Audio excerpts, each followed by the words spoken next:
Mais il y a aussi des conceptions plus utilitaristes de la morale. L'euthanasie permettrait le sacrifice de certains au profit de la plupart. De ce point de vue, il serait possible d'améliorer l'utilisation des ressources médicales en privilégiant les patients dont la vie peut être sauvée et de considérer comme inutile de maintenir en vie des gens qui ne peuvent plus rien apporter à la société, car ils coûtent beaucoup d'argent et nécessitent des soins nécessaires pour d'autres. Cette conception est surtout défendue en Suisse. Enfin, il y a tout juste la vision de la dignité humaine. C'est pour ça que je me trouve en ce moment devant l'association de droit de mourir dans la dignité qui depuis 30 ans se bat pour légaliser l'euthanasie en France.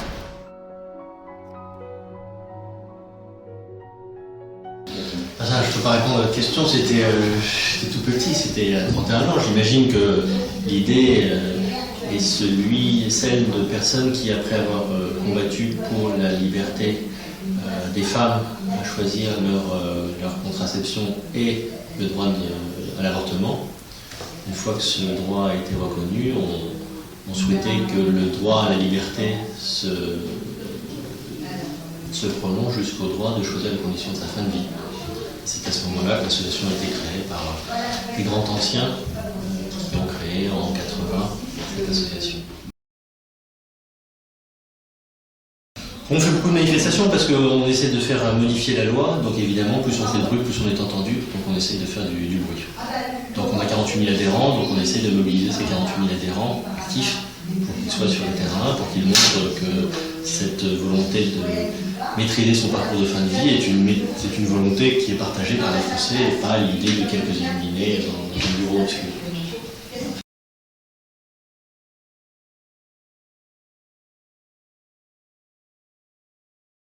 Pour nous, le respect de la dignité de la personne humaine, c'est le respect de sa liberté, le respect de son choix, le respect de sa volonté.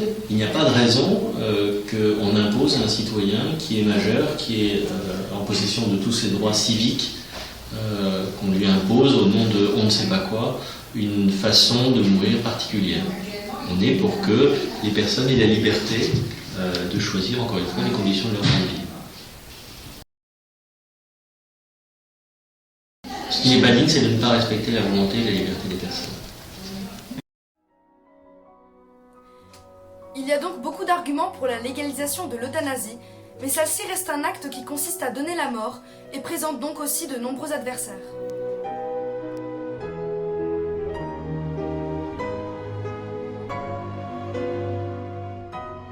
Beaucoup de gens estiment déjà qu'il y a une question d'ordre moral, car il existe une interdiction générale du meurtre, voire même du suicide, qui concerne aussi l'euthanasie. Cette idée est basée sur l'inviolabilité de la vie humaine, qui peut s'appuyer sur des religions. Les fidèles des 3 religions monothéistes considèrent que la vie humaine est comme un don de Dieu, dont l'homme ne dispose pas d'une ultime liberté.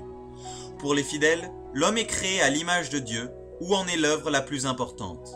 Sa vie est alors sacrée et ne perd pas en dignité, même en cas d'incapacité. Ils considèrent qu'il y a un dogme.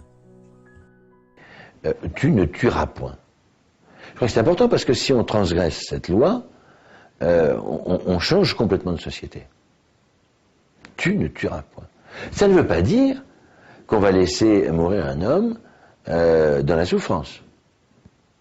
Ça veut dire aussi qu'on va l'aider à ne pas souffrir et que par ce fait même, en lui donnant des antalgiques de plus en plus forts, le conduire vers la mort. Mais l'intentionnalité, c'est pas de donner la mort. En plus des raisons religieuses, beaucoup de médecins pensent que les avancées en ce qui concerne le traitement de la douleur et de la souffrance rendent l'euthanasie une chose inutile. Ainsi, aux Pays-Bas, entre 2001 et 2005, l'amélioration des soins palliatifs a entraîné une baisse considérable des cas d'euthanasie. Mais l'euthanasie présente aussi une certaine opposition avec la vision de la pratique du personnel soignant, qui est rappelée dans le serment d'Hippocrate. Je pense que c'est assez paradoxal de nous demander d'être ceux qui allons donner la mort à des gens alors que nous n'avons pas choisi d'être des soignants pour cela. Selon eux, la loi Leonetti votée en 2005 permet déjà d'abréger les souffrances en concertation avec le patient, sa famille et l'ensemble de l'équipe médicale. Ils rappellent que dans les pays qui ont légalisé l'euthanasie, un climat de défiance s'est installé à l'égard du personnel soignant. Une dame qui venait d'un pays où la loi autorise l'euthanasie est en vacances en France, hospitalisée dans un service de réanimation sur le CHU, qui clairement nous disait « Non, non, je ne veux pas rentrer chez moi, je ne veux pas rentrer chez moi, là-bas on va me tuer ». Le patient peut aussi parfois être en situation d'inconscience et par là incapable de décider de son propre sort. La décision devant dans ce cas alors être prise par quelqu'un d'autre, ce qui risque de ne pas être le choix que la personne euthanasiée aurait fait. Ce fut le cas en 2009 de l'Italienne Eluana Engliaro qui, dans un coma depuis 17 ans, a été tuée après que la justice ait approuvé sa non-alimentation pour l'aider à mourir. Un autre argument contre l'euthanasie est que selon certains, celle-ci empêcherait la personne euthanasiée et ses proches de vivre des moments considérés comme essentiels qui précéderaient la mort naturelle. En plus, même si une injection létale abrège les souffrances, elle n'est pas sûre à 100%. Effectivement, des recherches ont montré que sur 49 corps autopsiés, 43 n'avaient pas assez de sodium de thiopental pour provoquer l'inconscience. Sans cet anesthésiant, la personne meurt donc asphyxiée, ressent des brûlures et des crampes musculaires jusqu'à son décès par arrêt cardiaque. Une euthanasie peut donc être vue comme un drame personnel ou même un échec pour la société.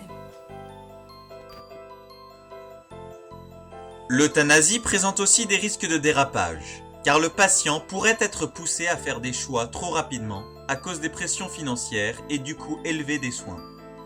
Même l'établissement hospitalier lui-même pourrait pousser un patient à s'euthanasier, car une personne malade coûte très cher et l'accélération de sa mort diminuerait les dépenses.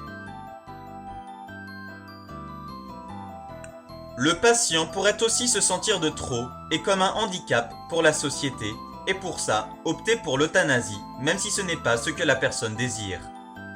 On ne peut donc jamais être sûr de la certification de la décision du patient.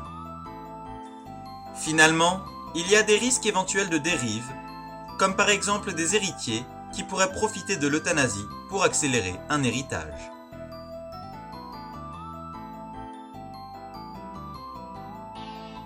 Tout simplement, les opposants à l'euthanasie estiment qu'à partir du moment où on autorise celle-ci, elle va être favorisée car elle sera considérée comme une solution de facilité, pas chère et rapide, contrairement aux soins palliatifs qui, eux, risquent d'être de plus en plus ignorés.